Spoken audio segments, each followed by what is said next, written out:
दिन मतलब दोनों दोस्त पेड़ के छाँव में बैठे थे, तो वो बात कर रहे थे कि भाई हमको छोड़ छोड़ के आना कि हम चले जाएंगे कल दिल्ली। भाई दूसरे दोस्त ने बोला क्यों जाओगे दिल्ली भाई?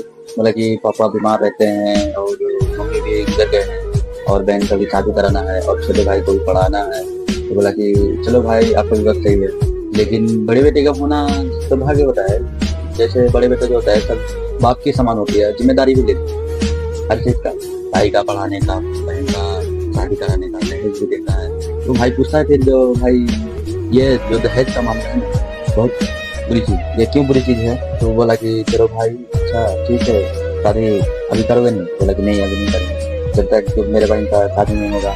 तो बोला कि नहीं, और तो भाई भी है। तो बोला कि चलो भाई इसको पढ़ाते लिखाते हैं। तो एक दिन ऐसा भी दिन देखना पड़ेगा, ये सोचा नहीं है, मगर ये बोला कि चलो भाई पढ़ाते हैं। तो ये भाई क्या किया, बैग लिया शाम को।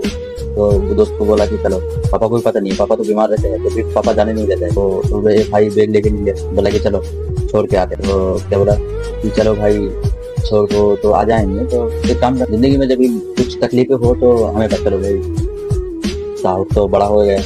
तो यही जो है मेरे दोस्त बोल रहा कि भाई हम अगर किसी दिन जुदा भी हो गए तो फोन पे नंबर है, ये बदलना नहीं, बातचीत होते रहे। तो बोला कि चलो जब हम दिल्ली जा ही रहे हैं तो ये बात मेरा सुन लो, मेरा जब मैं तो अभी आऊँगा ही नहीं जब तक कुछ कर ना लूँ। तो बोला कि चलो ठीक। तो बोला कि एक काम करना, मेरा घर का ध्यान रख, सब चीज़ मैं तेरे को दूंगा मगर तू घर का ध्यान रखना। बोले ठीक है भाई, घर का ध्यान रखेंगे।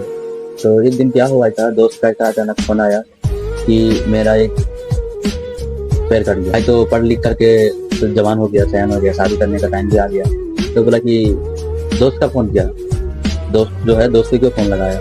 तो बोला कि ठीक है ऐसा बात है तुम्हारा, तो एक काम करो तुम जो है घर जाओ। तो वो बेचारा वहाँ से ट्रेन पकड़ के घर आने लगा। घर आते आते बोला कि उसका भाई ने बोला कि तुम घर मत आओ। बोला कि क्यों? मैंने घर भेज दी पढ़ाई के लिए, तुम पैसा नहीं।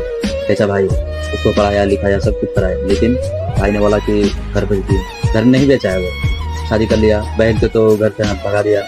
और बाप पिता जो थे उनके, तो पिताजी रोते रोते, मतलब बेटी तो बेटी होते हैं, अब बेटा तो कहीं भी गुजारा करके खा सकते हैं लेकिन बेटी नहीं खा सकती। ये बात आप लोग भी सोच सकते हैं। जल्दी बेटी जो संस्कारी होते हैं वो काम पे नहीं जाते, और जो गांव घर के लड़के होते हैं शहर से कुछ अलग ही रहते हैं। तो वो जो है पहले तो वो एक जमींदार था, बीमार पड़ने के बाद बड़ा बेटा को थोड़ा बहुत पढ़ाया, इसके बाद फिर बेटी को पढ़ाया।